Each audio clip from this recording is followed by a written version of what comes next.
हॉटेलमधील काही पदार्थांची चव नेहमीच आपल्या जिभेवर रेंगाळत असते, पण तेच पदार्थ घरी बनवले तर ते रेस्टॉरंटसारखे बनत नाहीत.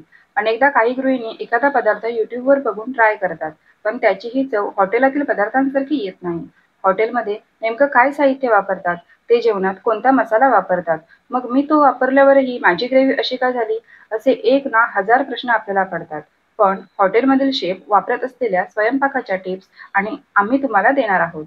त्यामुळे तुम्हीही हॉटेलप्रमाणे अगदी रुचकर जेवण बनवू शकता.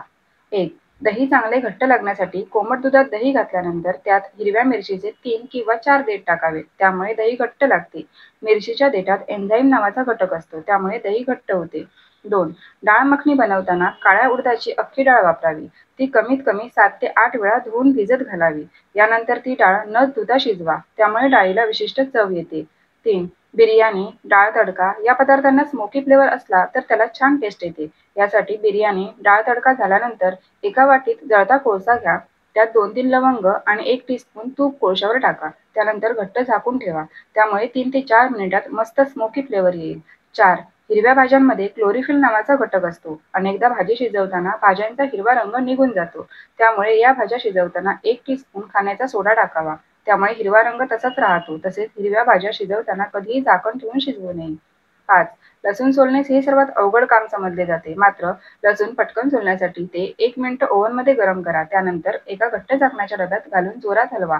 यामुळे लसूणाच्या पाकळ्या लवकर निघून जातील. 6. कुकरमध्ये भात शिजवताना कुकरच्या भांड्यातून भात ओतू जाऊ नये याकरता कुकरच्या भांड्यात तांदूळ आणि पाण्याबरोबर थोडेसे मीठ घालावे. याने भात सांडत नाही.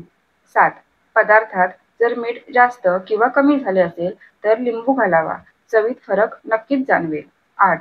भाजी बनवताना मॅगी मसाला, छोले मसाला वापरून तुम्ही जेवणाची चव वाढवू शकता, अधिक टेस्टी बनवू शकता. 9. तुरीच्या डाळीच्या आमटीत थोडासा पालक चिरून घातला तर आमटीला छान चव येते. त्यायोगे पालकही खाल्ला जातो. 10. कोणताही पुलाव किंवा जीरा राईस स्पेशल भात जर डायरेक्ट स्टील कुकच्या कुकरमध्ये करणार असाल तर तांदूळाच्या दीडपट पाणी घाला आणि 2 शिट्ट्या कराव्यात. त्यामुळे भात मोकळा होतो. 11. गोड पदार्थ बनवताना कायम जाड बुडाच्या भांड्यात करावे. त्यामुळे ते करपत नाही.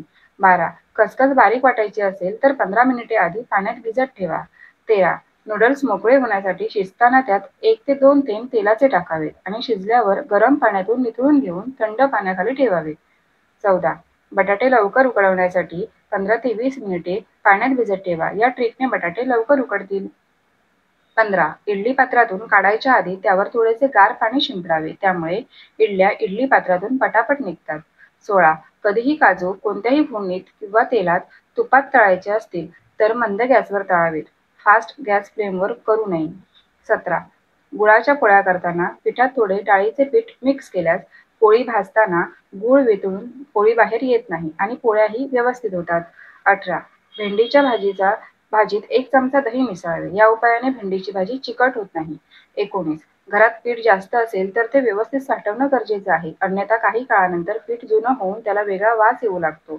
जर आपल्याला आपले पीठ नेहमी ताजे आणि कीटकांपासून दूर ठेवायचे असेल तर फक्त पिठात थोडी तमालपत्रे घाला. पीठ बराच वेळ ताजे राहील.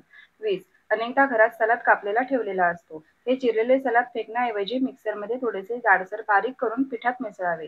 चविष्ट पराठे तयार होतील किंवा पावभाजीमध्ये हे सलाद मिक्स करा. टेस्ट आणखी वाढेल. 21. जर तुम्ही ब्रेकफास्टमध्ये उपमा बनवत असाल तर पुढच्या वेळी रव्यामध्ये पाण्यासोबत थोडं दही घाला. असे केल्याने उपम्याची चव चांगली तर येईलच, पण उपमा एकदम मोकळा आणि मऊसूत होईल. 22. शेंगदाणे ओव्हनमध्ये छान भाजले जातात. एका विशिष्ट तापमानावर शेंगदाणे भाजा. त्यामुळे चांगली चव येते. 23. जर घरात एक्सपायरी झालेले टोमॅटो केचप असेल तर ते तांब्याच्या किंवा पितळेच्या भांड्यांना लावून ठेवा. त्यामुळे ते चकाकतील. 24.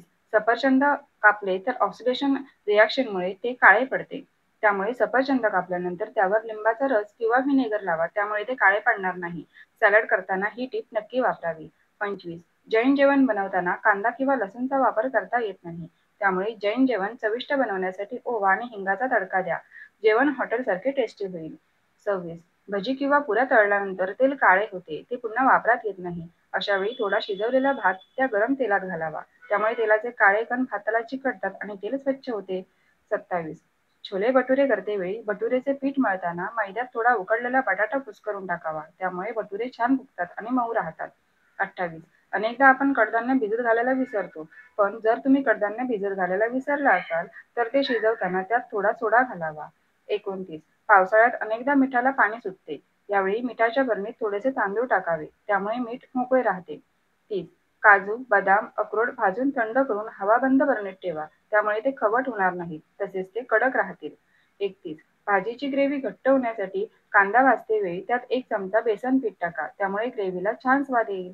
32. पोहे करताना त्याचा लगदा होतो. तो होऊ नये यासाठी पोहे करताना कांद्याचा वापर जास्त करावा.